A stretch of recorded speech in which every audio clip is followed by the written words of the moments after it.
Section 9 of Stories from the Detectives' Album, by Waif Wander, also known as Mary Fortune. This recording is in the public domain. Recording by Kirsty. The Gutter Flag. A Tale of the Green Hills.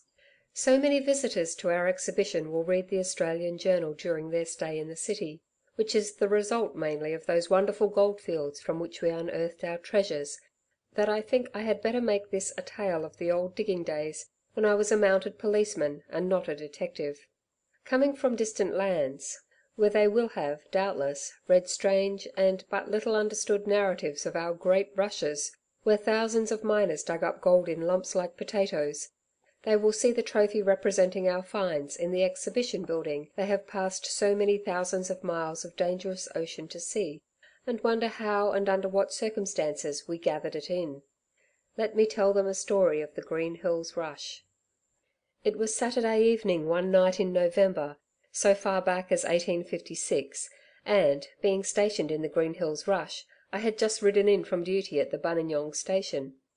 The long double line of tents that formed the so-called street gleamed white in the low sunbeams, and every one of the hundreds of flags that decorated or identified almost every tent place of business were flicking and fluttering in the welcome sea breeze which had just reached us, with its usual punctuality, from Hobson's Bay. In many a dancing saloon the music was already in full swing, though the dancing had not yet commenced. And every store and restaurant had many diggers within their canvas walls, enjoying the relaxation of Sunday afternoon and spending their gold.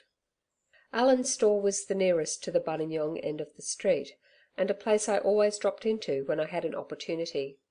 Allan himself was a shrewd Yankee who minded his own business and minded it well. He heard all people had to say, and said little himself, while he looked sharply after the almighty dollar. Nevertheless, Allan's was one of the best places on the Green Hills for hearing all the news of the diggings, for Allan could talk when he knew who he was talking to. Drink was sold everywhere in those days in spite of law, and I should not care to say how many tips the traps received to hold their tongues and shut their eyes concerning the matter. I know I never paid a shilling for a nobbler while I was on the goldfields, and being especially partial to claret, with 2 or 3 big lumps of sugar, not the kind they are so fond of in Parliament, you know, in each tumbler, I got as much as I chose to drink of it for nothing. Several men were standing at the counter drinking as I entered, and, as was my habit, passed through to Allan's little private compartment behind.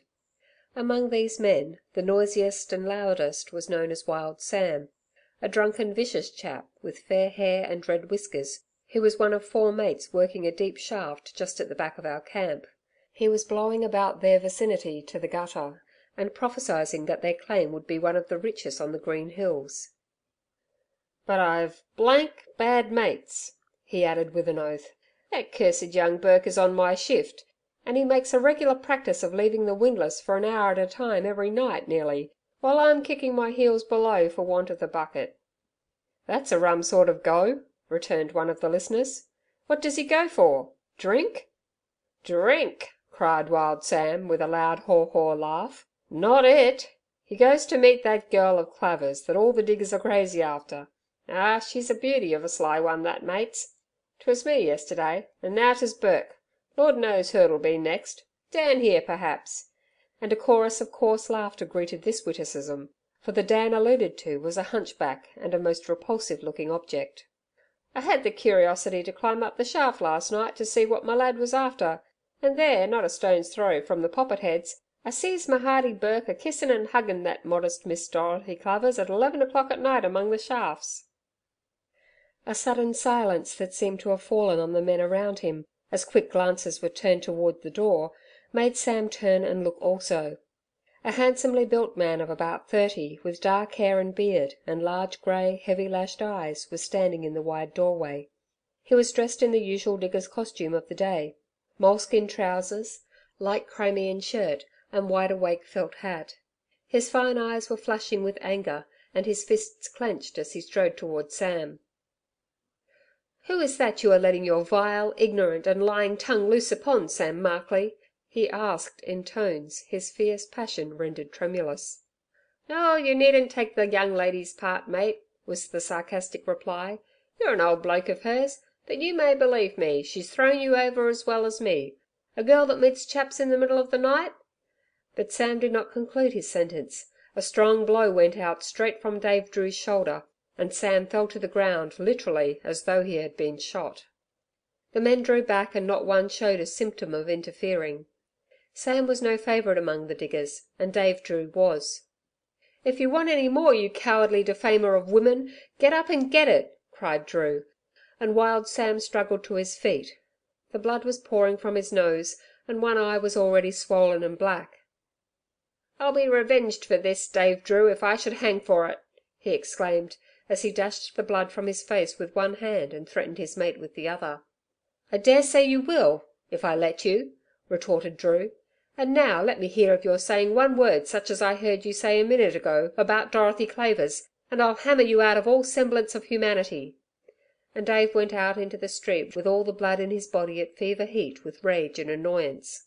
He went up the street at a sharp pace, heedless of the noise around him, and taking but little notice of the many hearty "coo-ees" shouted to him from the doors of business places he passed. Everyone liked Dave, and if he had chosen he could have been intoxicated every hour of the 24 at his friend's expense. Reaching at last Clavers' store, which had its name on a great strip of calico stretched across the end of the tent in big black letters on white ground, he turned into the store and advanced to the counter. Dorothy Clavers was seated behind it, a fair, pretty faced, innocent looking girl of 18. She was slightly bent to one side from weakness of the spine in childhood, but the deformity, if deformity it could be called, only rendered her more interesting in the eyes of those who loved her. She was sewing a great big G of Turkey cotton on a square of strong white calico, and as Dave entered she blushed consciously and rose. "See what I'm doing, Dave," she said in a soft low voice. "I'm making a new gutter flag. The old one is in pieces, and I want your claim to look gay." "We haven't struck gold yet, Dorothy," he replied, as he helped himself to something from a bottle on the counter, for he was shaking like a leaf, "and we never may." "Oh yes, I'm sure you will, Dave. Rollo thinks you're not far off the bottom now." As she spoke, the fair face grew perfectly scarlet. The young man looked sadly at the downcast, blushing face, and then he spoke. "It was to speak about Burke that I came in, Dorothy, and I'm lucky to have found you alone. Dorothy, you know how unselfishly I have loved you, and that it can be no envy of my more fortunate mate which induces me to warn you of exhibiting anything like secrecy in meeting him. I heard statements made to-day of you and him that made me mad for a moment. It is terrible to hear the name of a girl you love in the mouths and ears of coarse men. I hope to God it was not true, but if you have, dear Dorothy, in your innocence and love, been imprudent enough to meet Burke in the lead, never do it again, as you value your own good name and the peace of mind of a father and mother who love you dearly." He turned on his heel as he spoke, generously wishing to spare the poor girl a witness of her humiliation, and Dorothy was left alone. She crept into a corner behind the counter, where some barrels upon it hid her partially, and she threw the gutter flag over her face. It was well that poor Dave did not hear her heavy, bitter sobs, for they would have broken his good heart. She knew that she was safe from the watchful eye of maternal love, for her mother had driven herself into Buninyong, and her father was putting up a little building at the back, where she could hear his hammer going steadily as she wept. She was not, however, permitted to indulge her tears long in peace. A hateful voice called out, "Miss Dorothy! Lovely Lady Dorothy!" The poor girl snatched the gutter flag from her head, and there, bending over the counter and looking around the barrels, was the swollen and bruised face of Wild Sam. She almost shrieked, so hideously ugly did he appear, with the unwashed blood drying on his countenance and red beard, and the black swollen bruises around his eyes. Drawing back as far as she could, Dorothy stared at Sam in undisguised terror and disgust, and the brute's red eyes flashed viciously as he saw the movement and expression. "I am a handsome chap now, Miss Dorothy? But not half such a good looking fellow as my mate Rollo Burke, Wouldn't come down to the claim to meet me in the middle of the night, Well, hearken, my dear, the day'll come when you'll be glad to meet me, and do anything I ask you to, d'ye hear?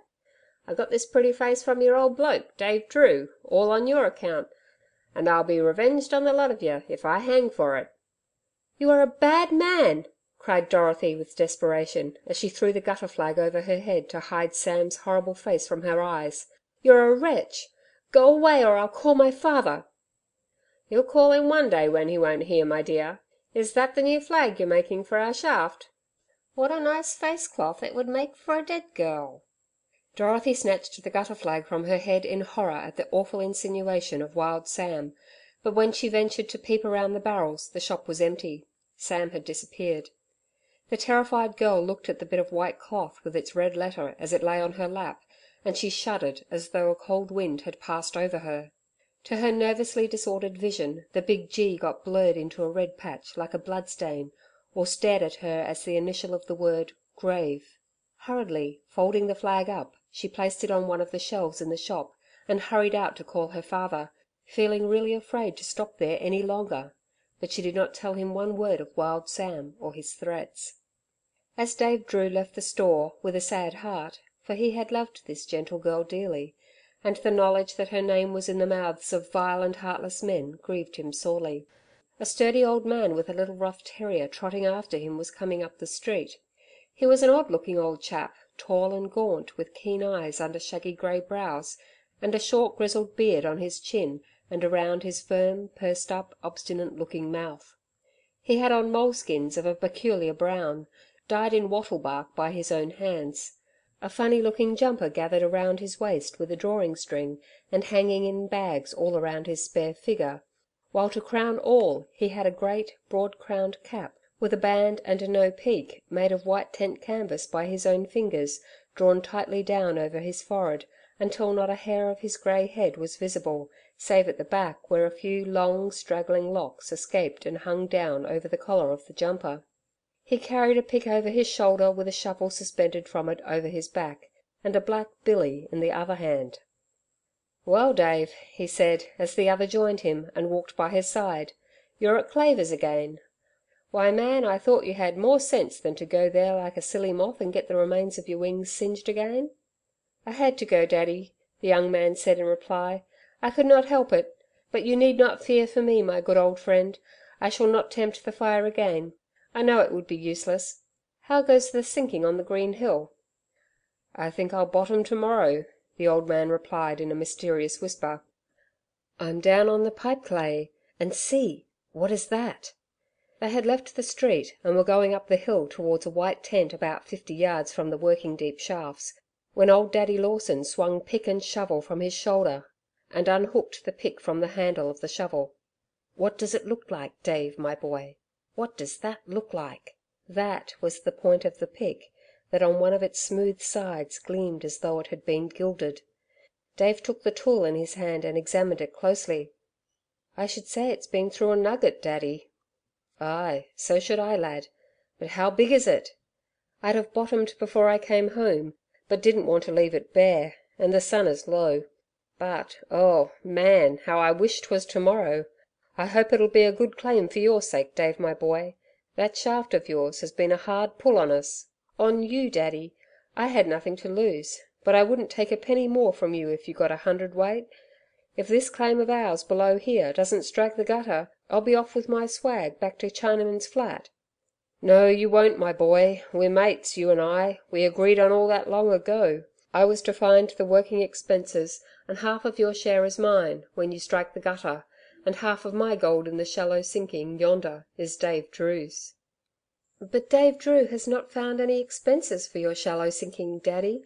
What has he done to earn half of your share?"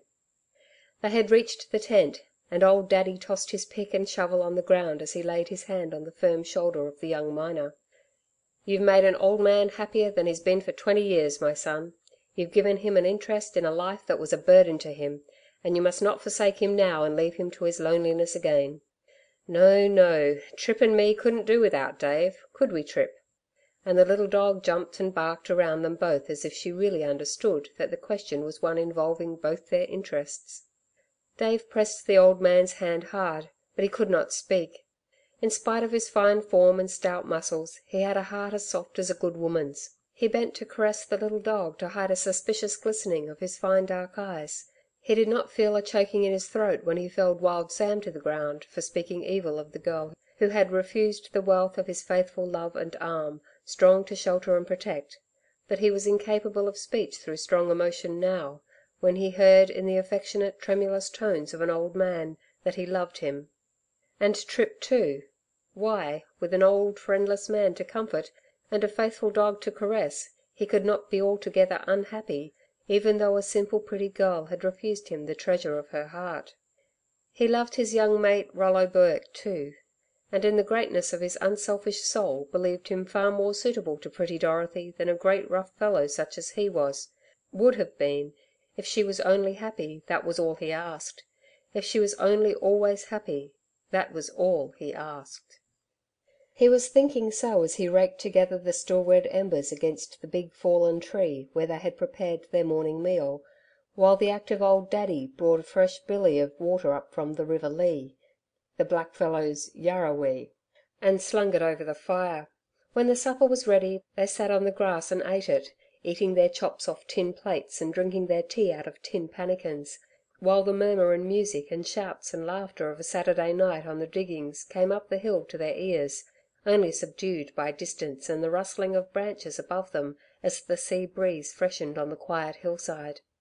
And Dave told his old friend all about his encounter with Sam and its cause, and Daddy shook his head as he listened. "He's a man I never liked and never could trust, that Wild Sam," the old man said. "But he's your mate, and it's bad quarrelling among mates that you can't get rid of. Still, I don't see that you could help it. I think a man must be a cur indeed that will stand by and listen to any woman's character being taken away by a cowardly liar. But if it's true, lad, if it's true." "I hope to heaven it is not, and I have warned poor Dorothy. I think, Daddy, that if you were to speak to Burke, he might take it better than from me. He is a soft, innocent young chap, but not over clever.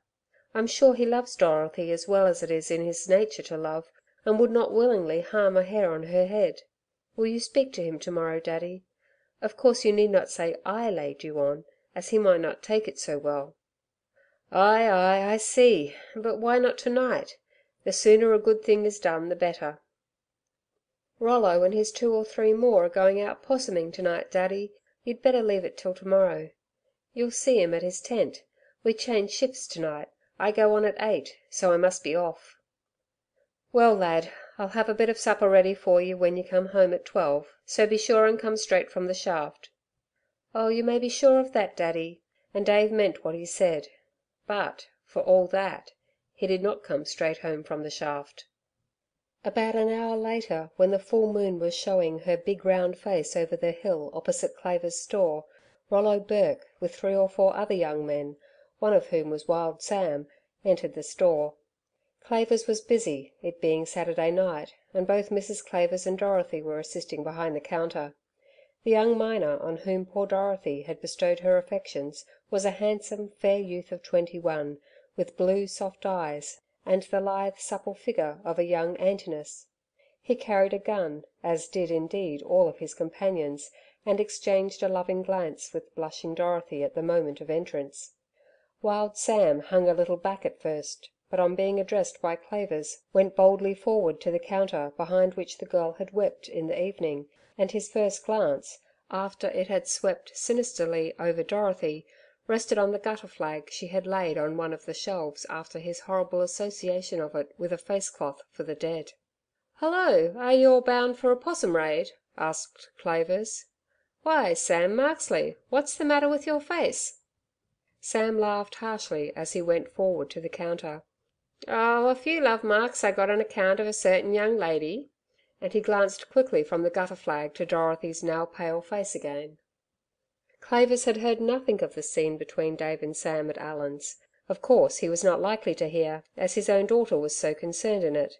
But he knew Sam's temper, and seeing that he did not wish to be questioned, attended to his orders from other members of the party to be supplied with ammunition for their expected sport.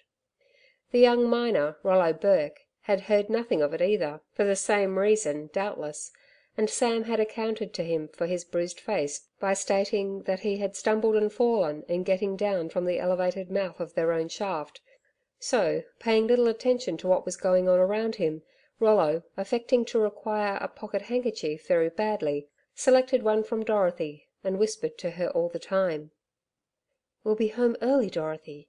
You'll come out at 11 and give me 3 sweet words, won't you, darling?" "Oh, Rollo, I can't. We've been seen, and I've done very wrong. Oh, no, you mustn't never expect me again." "Never expect you again? What do you mean, dearest Dorothy?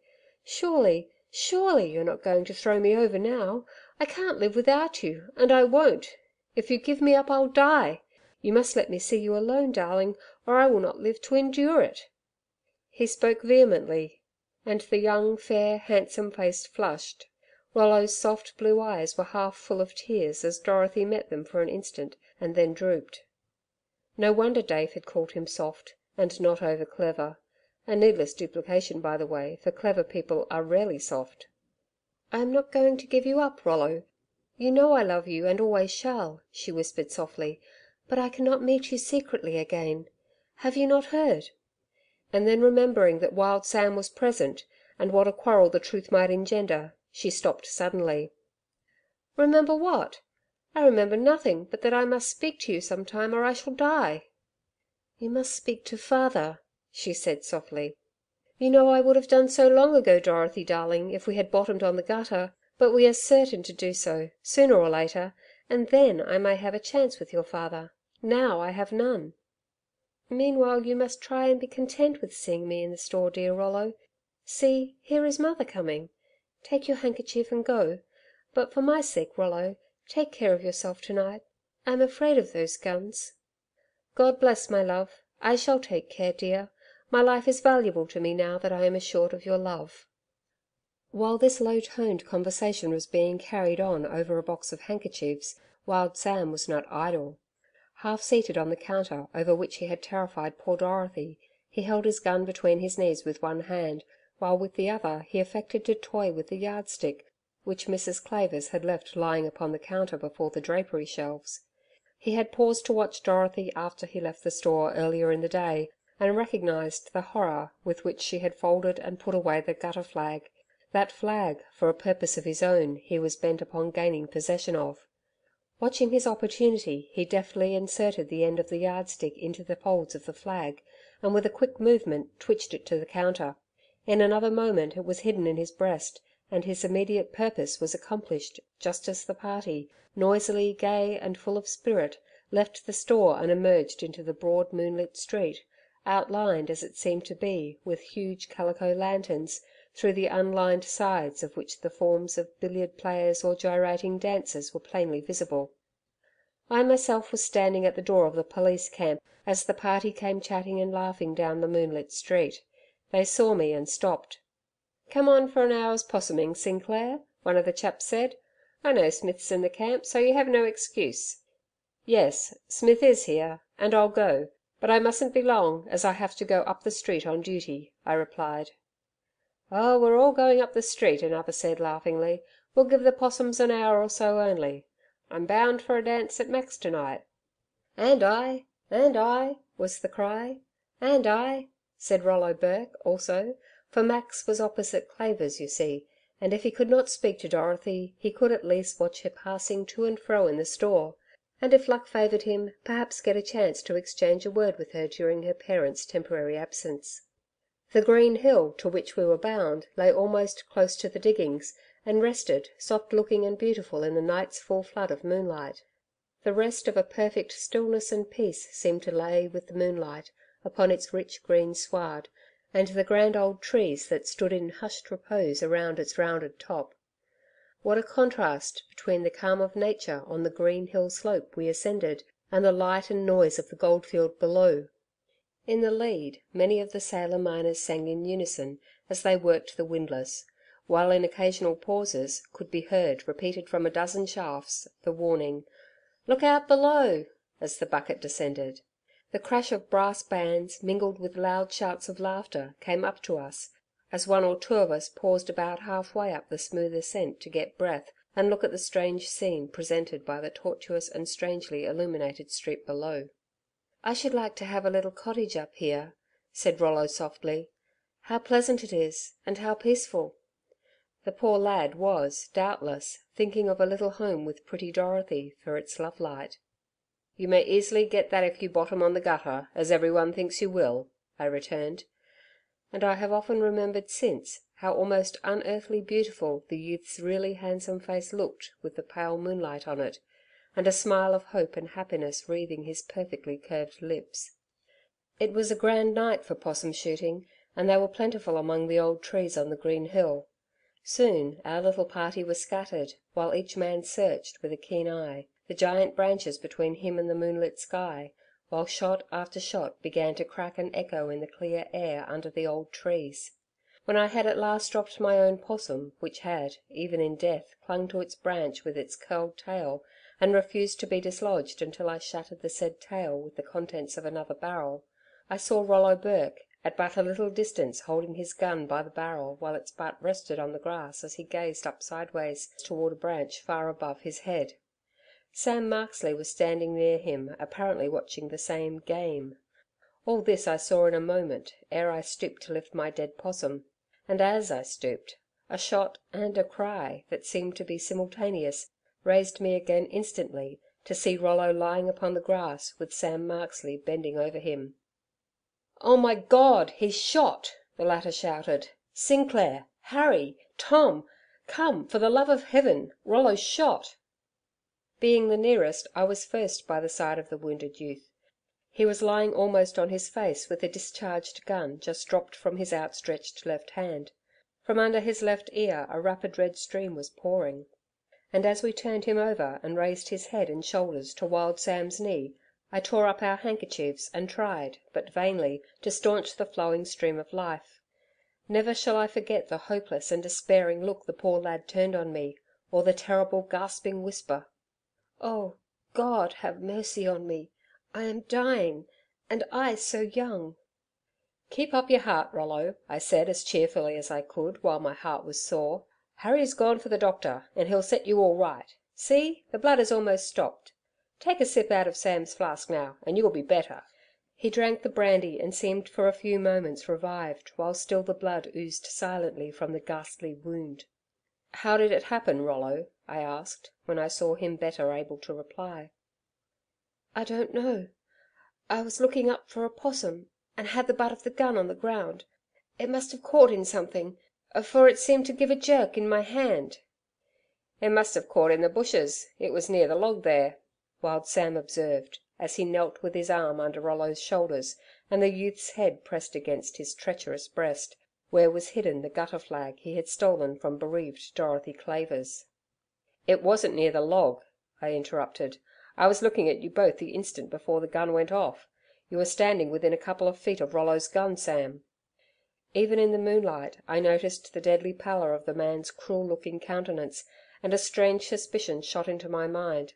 He was momentarily as white as the dying lad, but as I compared the two faces, I saw that the fair boy's eyes were looking their last on earth. "I am dying, Sinclair," he whispered. "Bury me where we stood tonight.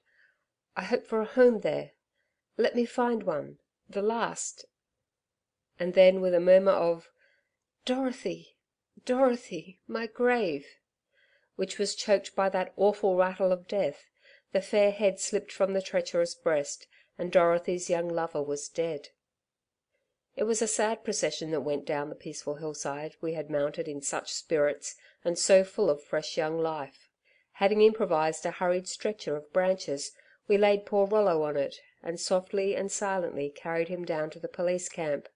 We laid him decently in the forage store, to await the necessary inquest, and covered the sad white young face up with a blanket. Then I locked the door and ran up to Clavers' store. I knew what a shock this sad event would be to poor Dorothy, and how quickly bad news flies. Still, as we had met Harry and the doctor on their way to the hill, and I had warned them all to silence, I hoped to be in time, and I was. It so happened that there was not a customer in Clavers, and Clavers himself was the sole occupant of his place of business, and he stood in the doorway smoking. He was a sensible North of Ireland man, and quiet in his speech and ways. "Clavers," I began at once, "go in at once and give strict orders that your daughter does not come into the store this night, or speak to anyone except yourself or her mother." The man took his pipe out of his mouth and stared at me in utter astonishment. "It is entirely for her own good I tell you to do this, Clavers, so go and do it, as every moment is of importance. You can make an excuse by saying that I have warned you of a lot of drunken men knocking about. When you come back I will tell you the truth." Without another word he turned inside, but in a few moments returned. "Now, what does this mean, Sinclair?" he asked as he placed himself behind the counter. "Young Rollo Burke is dead," I replied. "His own gun went off and shot him. It is to prevent Dorothy from hearing this suddenly that I wanted you to keep her inside." "Young Burke dead? Why, he was in the store not over an hour ago. But Dorothy? What has that to do with Dorothy?" "I am aware that it has been hidden from you and the mother, but it is pretty well known that Rollo and Dorothy were deeply attached to each other. I believe the poor fellow was only waiting to strike gold before venturing to ask you for your pretty girl, and her name was almost the last word his dying lips uttered." "I never dreamed of this," Clavers said after a pause. "Her mother has noticed a great change in the child lately, but I never dreamed it was that. Poor child! It will fall very hard on her." "Hide it as long as you can. Send her away till after the funeral if you can." "Her mother shall take her to Ballarat early to morrow," Clavers said, and I bade him good night as I hastened back to camp. As I passed the short distance, I observed in the clear moonlight the figures of many men hurriedly making their way towards and down the lead, and of course stepped, as in duty bound, to see what was the cause of the unusual commotion. As I turned down the lead in the direction they were all going, and which was not far from the police camp, I noticed that the gutter flag had disappeared from the German's claim, as it was called. And I guessed the rest. Some other shaft in the workings had found the gutter farther on. Whose claim was it? The question was soon answered by a cheer from 100 voices from Dave Drew's claim. I soon reached it, and the first object I let my eyes rest upon was handsome Dave himself, standing on the summit of the thrown up stuff, and in the act of planting the significant gutter flag staff in the stuff near the windlass, and at a little distance from him was the mate who worked with him, an honest, decent Irishman named Black, holding out, for the inspection of the excited diggers, his hat, in which were several fine nuggets with the soil still clinging to their dingy crevices. "Right on the gutter, by Jove!" cried one. "A regular jeweller's shop, Dave Drew," shouted another. "I congratulate you and myself too, for we're next on the line." Drew smiled pleasantly, and his bronzed face looked handsome as a picture, yet I fancied a shade of sadness in it as, still holding the flagstaff, his eyes turned momentarily toward Clavers' store. "Thank you, Tom," he replied, "and thank you all, mates. I hope sincerely you may all be as lucky." "Aren't you going to shout, Drew?" cried out a distant voice in the crowd. "It will be better to leave the shouting until all our mates are here," Dave said, "but you may be sure we won't forget to christen the last shaft down on the gutter. There's only Black and I here now." "Wild Sam is at Arlen's as drunk as a pig," one man volunteered. "I never saw a man drink as he did to night. He poured the liquor down his throat as if it was water, and was lying on the floor before you had time to cross yourself." "Young Burke's gone up the hill, 'possuming," another said. "They passed my place a couple of hours ago." As the men gradually dispersed, I climbed up to Dave Drew's side, and he recognised me with one of his pleasant smiles. "Have you come to see the gutter flag shifted too, Sinclair? It's rather tattered," he added, as he looked at the big faded G, writhing like a snake in the flickering night breeze. "But I daresay Rollo will have the new one Dorothy is making up before morning." "I congratulate you sincerely, Drew," I began, "but we must all take the bad with the good. I bring you bad news, Dave." "Bad news? Heaven and earth, there's nothing the matter with old Daddy?" "No, no. Or the girl," and his face grew white and his lips trembled. "No, my dear fellow, it is poor Rollo. He is lying dead at the camp." "Dead? Rollo dead?" The young man seemed to stagger as he caught at the windlass for support. The great generous heart was sore for the sorrow of the girl he had loved so dearly. He listened while I related the sad events of the night on the green hill, and then, after leaving Black to watch the claim, he went down with me to see the body of his dead mate. Once at the camp, I lit the stable lantern and unlocked the door of the forage store. How deeply affected, Generous and affectionate Dave was, could easily be seen in his noble looking countenance as he stooped and lifted the rug from the dead lad's white face, so calm and still and immovable, yet with an expression of despairing sorrow around the pale, delicately curved lips. And so piteous was the sight of the young form lifeless, just when life was offering him her treasures of love and gold, that I did not wonder when poor Dave sat down on a truss of hay and, burying his face in his hands, burst into a passion of tears, which he in vain tried to check. "I loved him, and she loved him," he sobbed. "I would have fought for him living, and man though I am, I must weep for him dead. Oh, my boy Rollo, God has been cruel in this." I went out softly and left him alone with his grief and the dead, and only returned when I had attended to my horse. Dave was by that time quite calm, but he sat close to the white young face, and one hand rested on the fair glossy waves of the dead lad's hair. "I cannot leave him, Sinclair," he said. "It would seem heartless to leave him here in the dark alone. I will stay with him till day breaks at all events."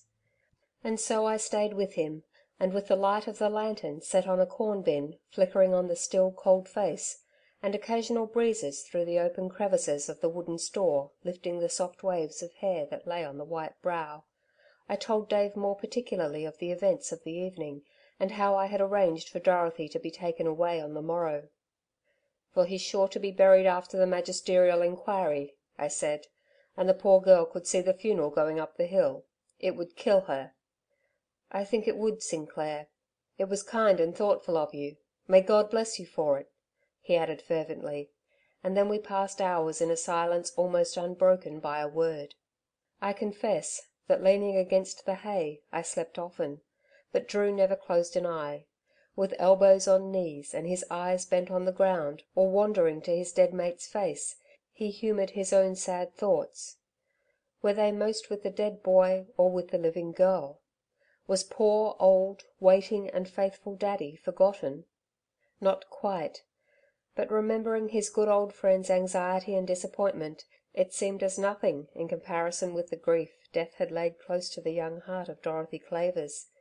Still, when day broke and the east began to flush, Dave softly kissed the white forehead and reverently covered up the solemn face ere he went quickly to console the old man by the side of his truant face.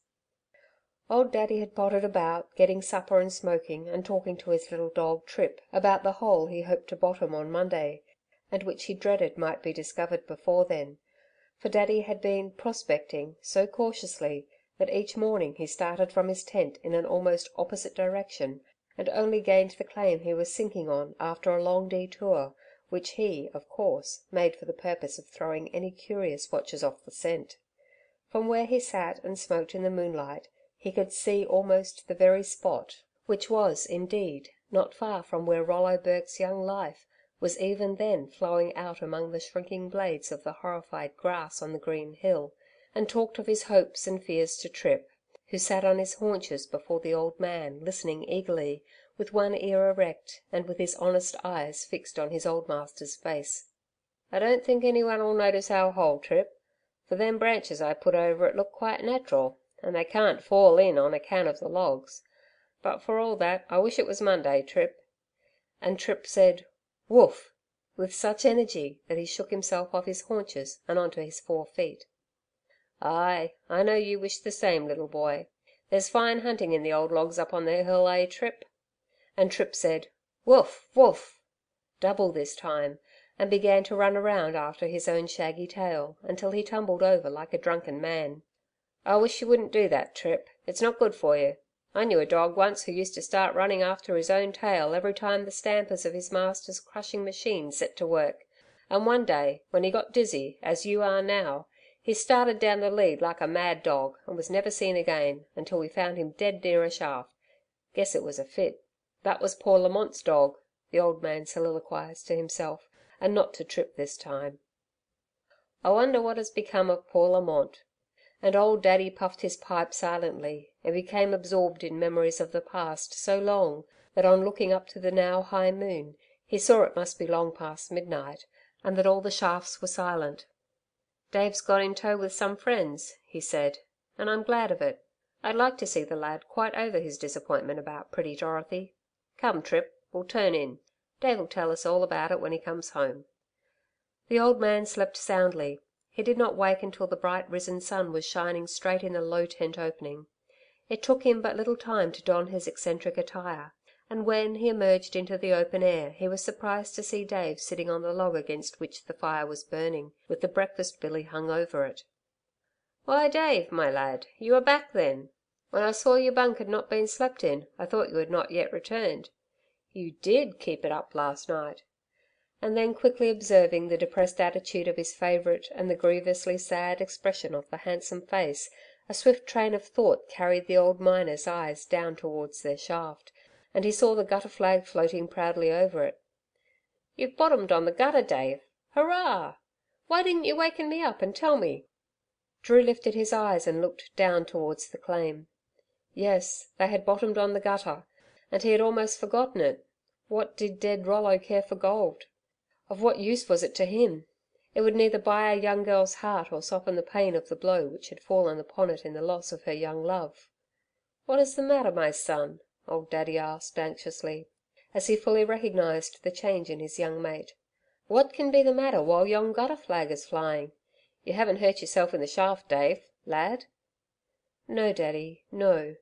But something very, very sad has happened, and I feel as if I couldn't get over it. You won't have to speak to poor Rollo Burke, Daddy. He is lying dead at the police camp." "Dead? Young Burke dead?" "Yes, Daddy.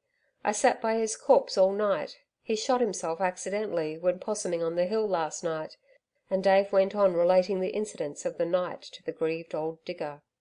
They talked long over their breakfast of chops and coffee and good camp oven bread, at the making of which the old man was an adept, and Dave felt better when he had shared his trouble with his friend.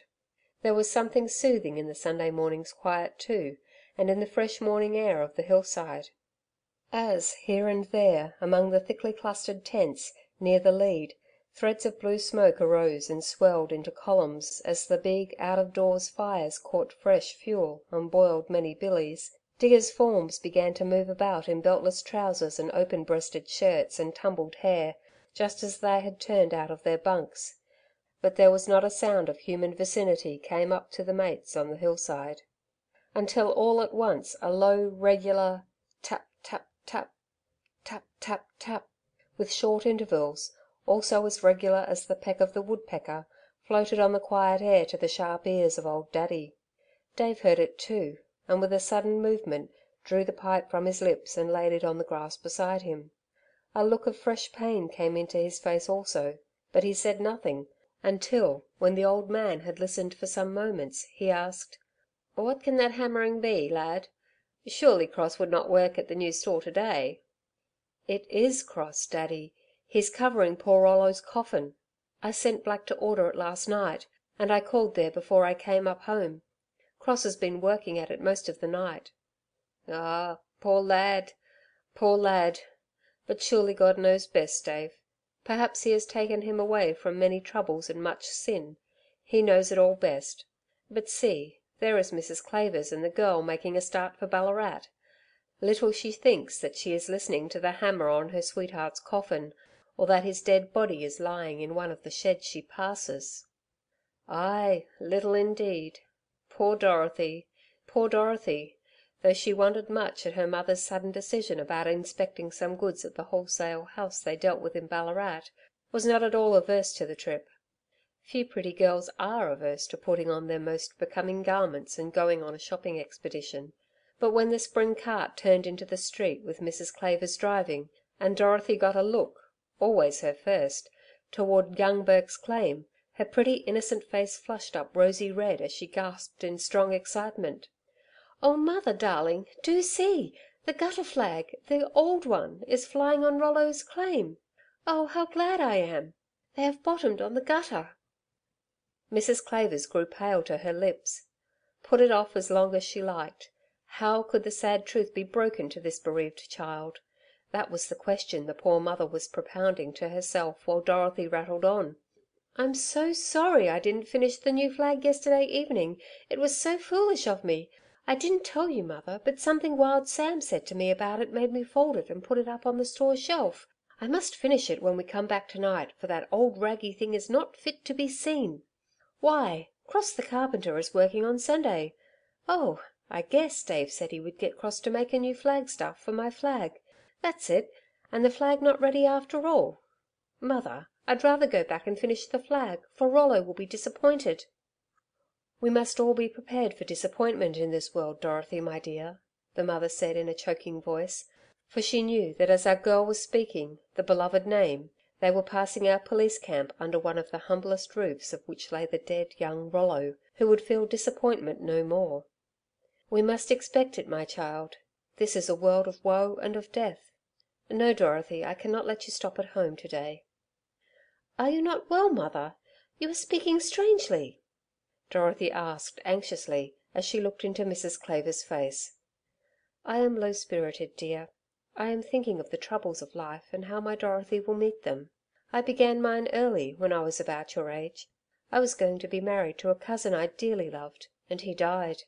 Since then I have lost father and mother and 4 fine sons, all by that pitiless death, dear." If I loved anyone and he should die, I should die too," Dorothy said stoutly, and quite ignoring the father and mother and 4 fine boys her mother had wept.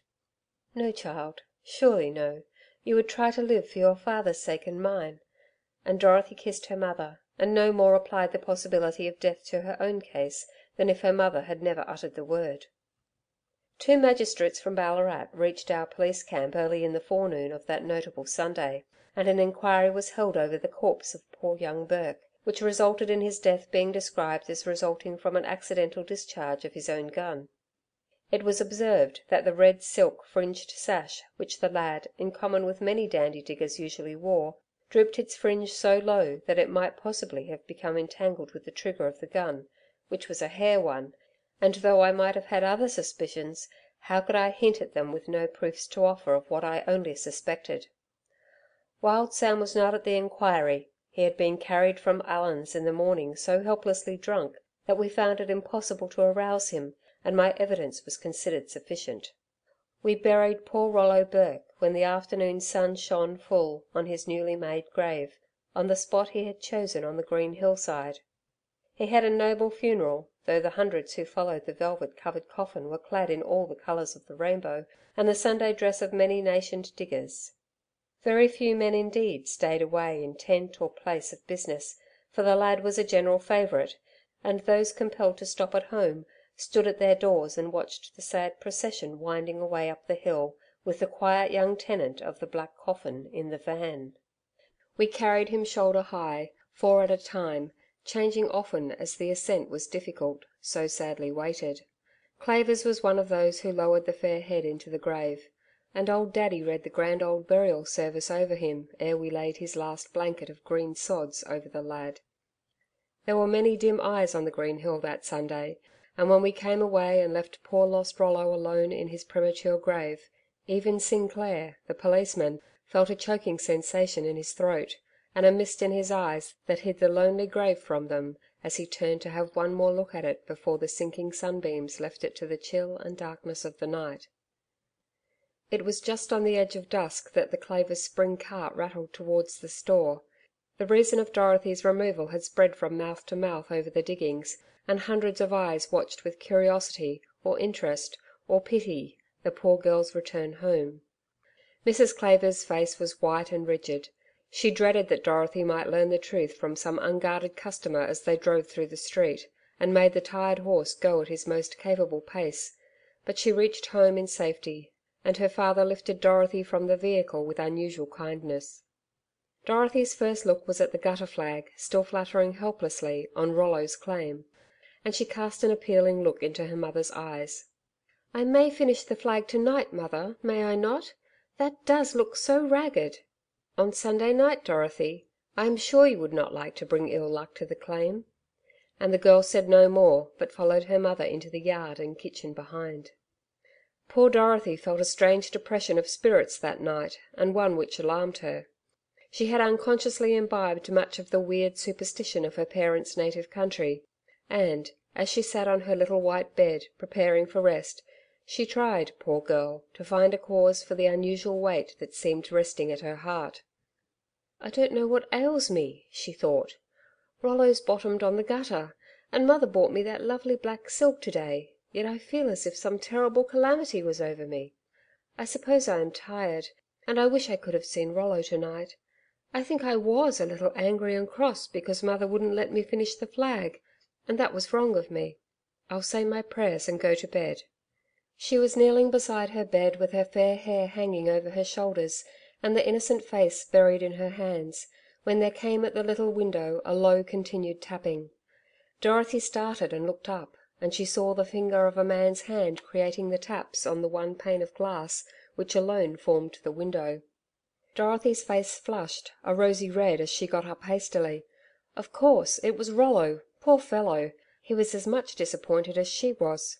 The knocking ceased instantly, and the hand disappeared as the girl opened the hinged frame a little way. Before, however, she had time to speak, a horrid whisper that made her start back in affright crept in through the aperture, and the words held her rigid as in the grasp of catalepsy. "Dorothy, don't be frightened. It is only me, Wild Sam. Don't shut the window. I have something awful to tell you about Burke." "Something awful about Rollo? Did Rollo send you?" she whispered, with trembling lips, as she leaned against the wooden wall and put her ear near the open pane. "Rollo is dead. He was buried on the green hill to-day. I can see his grave from where I stand. They are hiding it from you, Dorothy. That's what you were taken to Ballarat to-day for. Burke's gun went off accidentally last night when we were 'possuming, and he died in my arms. He sent you a message by me. Tell Dorothy that my last word was her name, and that I will love her in my grave. Death cannot kill such love as mine. Ask her to sit near me for 1 hour the first night I lie in my grave, and it will comfort me to know she is there." "That is what he said, Dorothy, and I know you will fulfil the poor loving lad's last wish. I must go now, for I might be seen." And he stole away chuckling to himself, an awful picture of drunkenness and sin, with his red eyes and trembling hands, and the fire of perdition in his evil heart. "She's sure to go," he said. "I shall be revenged yet." Dorothy stood against the wall in a sort of waking trance for a moment after he was gone. It seemed to her as if the world was some far away place in which she had once been, but which knew her now no more. Was she alive? Where was she? Her fair head was lying back against the wall, and the breeze from the slightly open window passed across her white face. The face slid down to meet the refreshing wind with wonder, and then through the narrow open aperture Dorothy saw on the moon flooded green hill beyond the lead a lonely mound which had only been raised that day. It was Rollo's grave. Her darling dead Rollo's grave. Not another moment she dreamed or doubted. Every word of Wild Sam seemed to flash before her in letters of fire. Rollo was dead, and they had hidden it from her. The girl shook herself from the support against which she leaned with a fierce hatred against the mother who bore and the father who begat her. She had been a good and dutiful child, and they had killed and buried her heart's love without letting her look once in his dead face. Was she a child that such a death blow had fallen upon her without a moment's warning? That a hated man should bring her Rollo's last words, that she should have heard from his own lips as his head lay upon her bosom? "Tell Dorothy that I will love her in my grave. Death cannot kill such a love as mine. Ask her to sit near me, she'll comfort me." The liar's words rang in her ears and heart with the force and truth of gospel words, as she fully attired herself with trembling hands. "My Rollo dead! My Rollo dead!" was the great outcry of the poor child's broken heart. She was not afraid as she opened the door. She had no thought of father then or of mother. There was a grave on a moon-flooded hill where Rollo awaited her, and there was nothing in the empty world save her young lover lying in the cold ground, awaiting her to comfort him. My own work on that awful Sunday had been fatiguing, and it was late when I went to bed, but before sunrise I was aroused by a sharp, nervous knocking at the window of the barrack room in which I slept. Accustomed to this sort of disturbance, I was on my feet and at the door before many minutes had passed, to see old Daddy Lawson standing before it with such a white face and trembling knees that it was evident the poor old fellow had received some heavy shock. "Why, Daddy, what has happened? You do look bad. Come in and sit down." "I'm scarcely able to stand for sure," he said, as he dropped into a seat while I pulled out my private bottle and made him drink a jorum from it. "Happened indeed. Oh, Sinclair, get on your clothes quick, and come with me. There is no time to lose." And as I was dressing he told me the tale. "I was so anxious about my hole that was nearly bottomed on Saturday, that I was up on the hill at grey dawn. Of course I looked toward poor Burke's grave as I slanted the rise, and something I saw there made me pause in wonder. Trip, too, ran toward it, barking loudly, and I stole nearer, for something told me that only one woman would be lying there on the lad's grave." "A woman?" "Yes, and laid out at full length on the grass. Dead, Sinclair. Oh, don't ask me to tell you more. Come and see for yourself." We went up in the early morning with the cool air fanning our faces, and rustling the branches of the trees on the green hill. The fresh grass glittered with a fine dew that gleamed palely like hoarfrost, and a something white fluttered slightly on Rollo's grave as the breeze lifted it gently, and with a lifelike movement. At length we stood by the mound, and before a scene which for awfulness and horror I have never during my police career, which you know has been no short one, seen equalled. On the grave, as Daddy had stated, full length, was stretched the body of Dorothy Clavers, with her own gutter flag spread over her dead face. Her clothing was disordered and torn, her fair head and face clotted and stained with blood marks. Her little hands were clenched and told of an agony that was but repeated in the awful terror and despair of the poor white pretty face, and her unconscious parents were sleeping calmly in the belief that she dreamed happily in her own little bed under the shelter of their loving protection. As we looked in silent horror at this awful thing, a shout of wild laughter wakened all the echoes on the hill, while Daddy's little dog ran up toward a cluster of bushes a little higher up. I looked in the same direction, and perceived something like a crouching wild beast squatted under the shelter of the boughs. Of course I made my way up instantly with Daddy close after me, to recognize in the crouching animal Wild Sam. He had no hat on, his sleeves were torn, his hair and beard tangled with grass and filth, his awful face was as of a dead man, his eyes red and wilder than those of a springing leopard.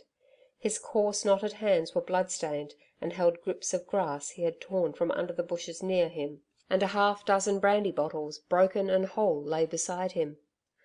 He did not seem to see or know us, but laughed that awful laugh, until a fit of trembling horror seized him and he shrieked for mercy.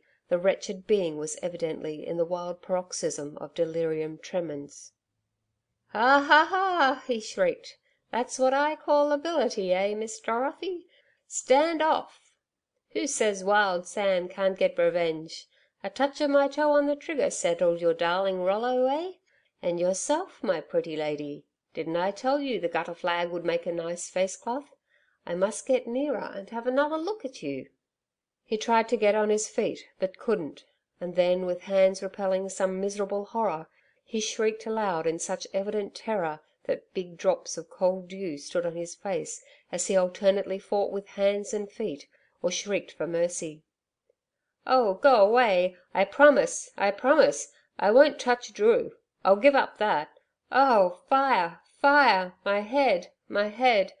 until in utter exhaustion he fell back and I handcuffed him. Why continue this sad tale? The broken-hearted father and mother took their dishonoured dead away from the place and were never seen on the green hills more. The murderer escaped to the grave through the drunkard's terrible gate of delirium, and I myself was removed from the Green Hills Police Station not long after. Dave Drew's claim turned out a rich one, and old Daddy gathered several lumps of the precious metal from his hatter's claim on the hill. I am told that Rollo's grave is there, to be remarked at this day, and that a broken fence still shelters a rose bush, which I planted, aslip, with my own hands. On the Goulburn stretches a broad and rich station, called Tartoo, and owned by Messrs. Drew and Lawson. A tall handsome gentleman, with a serious grave face, and a winning voice and smile, enjoys an active life at Tartoo, and often drives carefully, or supports the feeble steps of a now very old man, whom he affectionately calls Daddy. They sometimes pause at a nook in the garden, where an old dog called Trip was buried many years ago, and one of them at least often thinks at such times of a grave on the far away green hills. "I wish you would marry, Dave, lad," the old man sometimes says. "I should like to see children of yours before I go." And Dave always replies, "I shall never marry, dear old Daddy, so there is no mistress at fair Tartoo." End of story.